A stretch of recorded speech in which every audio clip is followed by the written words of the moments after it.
I wanted to introduce one of the candidates for governor, Michael Williams, who is here today. I invited the 4 candidates for governor who signed the Religious Freedom Pledge that the Georgia Republican Assembly put out. And 3 of them accepted. And Michael Williams was booked already for tonight, so we worked it out for him to speak this afternoon for just a few minutes. He's going to stay around. He's got to get to Macon, but he's going to stay around as long as he can so that if you guys want to talk to him at the break, maybe pick up some of his materials. I'm going to give the same offer to all the candidates who are here. So, Senator Michael Williams.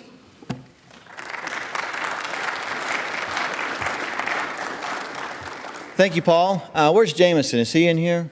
Because I know he actually very graciously gave up about 5 minutes of his time to allow me to speak, so I promised him I wouldn't take any more than about 15 or 20. So, no, again, my name is Michael Williams, and I'm here to ask for your support and for your vote for my candidacy for governor.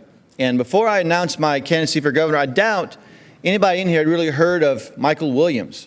And that's actually, I think, a good thing, because what that means is I'm not a career politician, and I'm not a member of the establishment. In fact, I am just like most of you here. I'm a devout Christian. I'm a husband.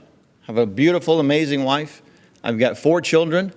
I'm a small business owner, a CPA by trade, and I am sick and tired of an ever-growing government and our elected officials who promise us one thing, get elected, go down to D.C. or Atlanta, and do something else. So a couple years ago, I decided it was time for me to quit complaining about it and do something about it.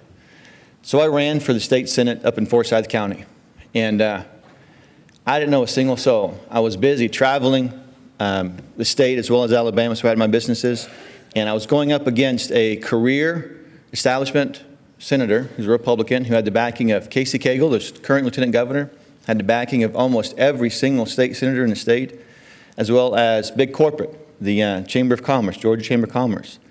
And people asked me, they said, Michael, you're an unknown going up against a mammoth, kind of like David versus Goliath.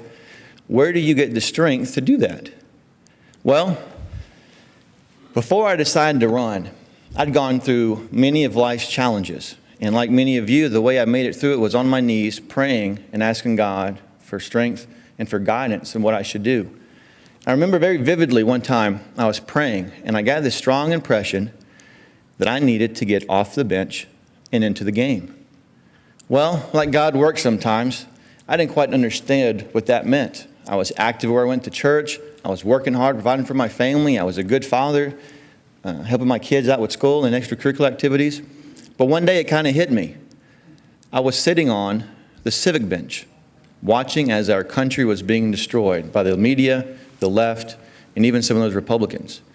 So as I was out there running and campaigning to become state senator, to be honest with you, I didn't think I was going to win. All I knew was that I was doing what my Father in heaven, what Jesus Christ had asked me to do. And I really thought in the back of my mind that I was going to lose this thing because there's really no chance I was going to win. But in the process of doing it, going out there and putting forth everything I had, He would open up a door or two that would allow me to go down a path that I couldn't see myself. But that wasn't God's will, because we beat that incumbent 66 to 34%. And I can tell you guys, I think I'm a smart guy. I think I'm a good guy. But I am not 66 to 34%. That was God that did that. I know that without a shadow of a doubt. Now I feel drawn and compelled to take this message to the state level, because I see too many of our elected officials cowering to the media, to the left, and to big corporate. We saw that with our governor whenever he vetoed the Religious Freedoms Bill. We need somebody who is willing to stand up and be fearless in proclaiming what we know to be true. You'll notice on my literature, I use that term fearless, because I know that God has not turned our back on our state or our country. He still has a plan for us and for those that are willing to follow Him if we do it unabashedly.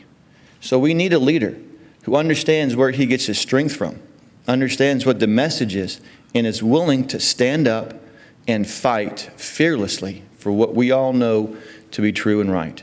That is what I'm willing to do. I can't tell you, can't guarantee you that I'm going to win the governor's race.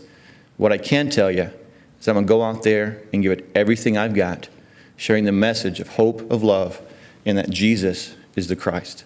And I ask for your support and for your vote. Thank you.